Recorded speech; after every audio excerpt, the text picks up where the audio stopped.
அதிமுக தலைமையை கவிழ்க்க அமித்ஷா சதி, துணிவுடன் எதிர்க்கும் எடப்பாடி. அதிமுக பொதுச் செயலாளர் எடப்பாடி பழனிசாமிக்கும் உள்துறை அமைச்சர் அமித்ஷாவுக்கும் இடையே மிகப்பெரிய பனிப்போர் நடைபெற்று வந்துட்டு இருக்கு.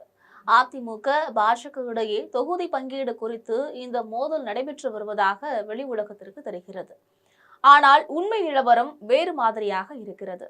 எடப்பாடி பழனிசாமி தலைமையிலான அதிமுகவினை கவிழ்க்கும் திட்டத்தோட உள்துறை அமைச்சர் அமித்ஷா பல்வேறு சதித்திட்ட வேலைகளை செய்து வருவதாக தகவல்கள் கசிந்திருக்கு. அதிமுக அரசியல் களத்தில் பதற வைக்கும் இது பற்றிய விரிவான செய்தி தொகுப்பை தற்பொழுது பார்க்கலாம்.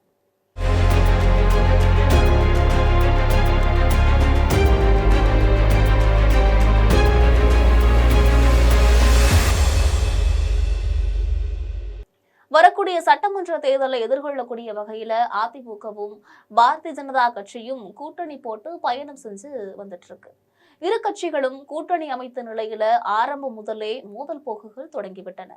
முதல்வர் பதவி தொடர்பாக எடப்பாடி பழனிசாமியோட பெயரை குறிப்பிடாமல் உள்துறை அமைச்சர் அமித்ஷா முதலாக மோதல் விவகாரத்தை தொடங்கிட்டாரு. அது முதலே பாரதிய ஜனதா கட்சிக்கும் அதிமுகவுக்கும் இடையே ஒற்றுமை சூழ்நிலை இல்லாமல் போய்விட்டது. தற்பொழுது உச்சகட்டமாக இரு கட்சிகளும் தொகுதி பங்கீட்டில் மோதிக்கொள்ள ஆரம்பிச்சிருக்காங்க. எடப்பாடி பழனிசாமியை பொறுத்த வரைக்கும் 170 தொகுதிகள்ல அதிமுக போட்டியிடும் என்பதுல உறுதியாக இருக்கிறாரு. கூட்டணி விவகாரத்தை பொறுத்தவரையில பாரதிய ஜனதா கட்சிக்கு 30 தொகுதிகளை ஒதுக்கி தருவதாக சொல்கிறாரு. ஆனால் பாஜக தரப்புல அதிமுக 140 தொகுதிகள்ல போட்டியிடுங்கள், மீதமுள்ள தொகுதிகள்ல 60 தொகுதிகளை பாரதிய ஜனதா கட்சிக்கு ஒதுக்க வேண்டும். அது மட்டுமல்லாமல் பன்னீர்செல்வம், டிடிவி தினகரன் ஆகியோரை இணைத்துக் கொள்ள வேண்டும், மீத தொகுதிகளை அவர்களுக்கு ஒதுக்கி தர வேண்டும் என கோரிக்கை வைத்து வருகிறார்கள். இந்த பேச்சுவார்த்தையின் அடிப்படையில தொடக்கத்தின் முதலாக பாரதிய ஜனதா கட்சி 80 தொகுதிகளை கேட்டுச்சு. இதற்கப்புறமாக தற்பொழுது 60 தொகுதிகளை ஒதுக்கி தரணும் அப்படின்னு விடாப்படியாக இருக்கிறார்கள்.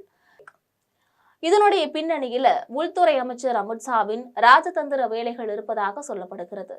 அதாவது கூடுதல் தொகுதிகளை கேட்டு தேர்தலில் வெற்றி பெற்றால் பாரதிய ஜனதா கட்சியுடன் அதிமுக கூட்டணி ஆட்சி அமையும். அப்பொழுது அதிமுகவில் இருக்கக்கூடிய சிலரை தங்கள் பக்கம் வசமாக்கி ஆட்சியை பிடிக்க வேண்டும். அதாவது எடப்பாடி பழனிசாமி தலைமையை கவிழ்த்துவிட்டு வேறு ஒருவரை தலைமை ஏற்க செய்ய வேண்டும் என்பதுதான் உள்துறை அமைச்சர் அமித்ஷாவோட திட்டமாக இருக்கிறது. அதாவது தேர்தல் வெற்றிக்கு பிறகு மிகப்பெரிய குழப்பத்தை ஏற்படுத்துவதற்கு பாஜக தயாராகி வந்துட்டு இருக்காங்க. அதன் அடிப்படையில தான் அதிக தொகுதிகளை கேட்டு வெற்றி பெற்று எடப்பாடி பழனிசாமி தலைமையையும் மாற்றிவிட்டு ஆட்சியையும் பிடிக்கும் திட்டம் அவர்களுடைய கையில் இருக்கிறது.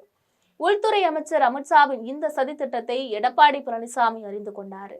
இதனாலதான் அமித்ஷாவினை சந்திக்கவில்லை, மென்மேலும் தொகுதி பங்கீட்டிலும் உடன்பாட்டுக்கு அவர் ஒத்துவரலை என்கிறார்கள்.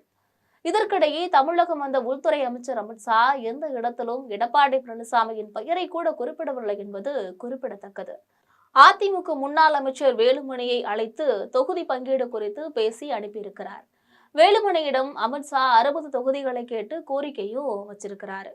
இருந்த போதிலும் உள்துறை அமைச்சர் அமித்ஷா சொல்வது போல் 60 தொகுதிகளை ஒதுக்கி தர முடியாது, பன்னீர்செல்வம், டிடிவி தினகரன் ஆகியோரை இணைத்துக் கொள்ள முடியாது என்பதுல திட்டவட்டமாக இருக்கிறார் எடப்பாடி பழனிசாமி. உள்துறை அமைச்சர் அமித்ஷாவின் சதி திட்டத்தாலதான் தற்பொழுது எடப்பாடி பழனிசாமி அதிமுக தலைமையிலான ஆட்சி அமையும் என பேசி வந்துட்டு இருக்காரு. அதே சமயம் உள்துறை அமைச்சர் அமித்ஷாவும் விடாப்படியாக அதிமுக தலைமையிலான என்டிஏ கூட்டணி ஆட்சி அமையும் என பேசி வருகிறார். இதனால தற்பொழுது அதிமுக பாஜக கூட்டணிகளுக்கு இடையே உச்சக்கட்ட மோதல் நடைபெற்று வருகிறது. இதற்கிடையே தற்பொழுது நடைபெற்று வரக்கூடிய திமுக ஆட்சியை கலைக்க வேண்டும் என்பதில் எடப்பாடி பழனிசாமி புதிய வியூகத்தை ஏற்படுத்தியிருக்கிறாரு. அந்த வகையில தான் கடந்த 2021ஆம் ஆண்டு முதல் நடந்து வரக்கூடிய திமுக ஆட்சியில 4 லட்சம் கோடி ரூபாய் ஊழல் நடந்துள்ளதாக ஆளுநர் ரவியிடம் எடப்பாடி பழனிசாமி ஒரு பட்டியலையும் கொடுத்திருந்தாரு. அந்த பட்டியல்ல துறைவாரியாக நடைபெற்ற ஊழல் என்று குறிப்பிட்டு அதற்கு ஆதாரம் இருப்பதாகவும் தெரிவிச்சிருந்தாரு. அவர் கொடுத்த ஊழல் பட்டியல்ல நகராட்சி நிர்வாகம் மற்றும் குடிநீர் வழங்கல் துறையில 54,000 கோடி ரூபாய் ஊழல் நடைபெற்றிருக்கிறது. ஊரக வளர்ச்சி துறையில 60,000 கோடி ரூபாய், எரிசக்தி துறையில 55,000 கோடி ரூபாய், டாஸ்மாக் துறையில 50,000 கோடி ரூபாய் ஊழல் நடந்திருப்பதாக சொல்லியிருக்கிறாரு. இது மட்டுமல்லாமல் பத்திரப்பதிவு துறையில 20,000 கோடி ரூபாய், நெடுஞ்சாலை துறையிலும் 20,000 கோடி ரூபாய், நீர்வள ஆதாரத்துறையில 17,000 கோடி ரூபாய், சென்னை மாநகராட்சியில 10,000 கோடி ரூபாய், பள்ளி கல்வித்துறையில 5,000 கோடி ரூபாய் என பட்டியலிட்டு இருக்கிறார் எடப்பாடி பழனிசாமி. இது மட்டுமல்லாமல் சுகாதாரத்துறையில 5,000 கோடி ரூபாய், வேளாண்மை துறையில 5,000 கோடி ரூபாய், சமூக நலத்துறையில 4,000 கோடி ரூபாய் என அந்த பட்டியல் நீள்கிறது. இத்தகைய ஊழல் புகார் மூலம் விசாரணை நடைபெற்றால் அது திமுக ஆட்சியை கலைப்பதற்கு ஏதுவாக இருக்கும் அப்படின்னு அதிமுக தரப்புல நம்பப்படுகிறது. இதற்கிடையே அதிமுகவின் ஊழல் புகார் பட்டியல் குறித்து மு.க.ஸ்டாலின் தலைமையில தனிப்பட்ட ஆலோசனை கூட்டமும் நடைபெற்று வருகிறது என்பது குறிப்பிடத்தக்கது.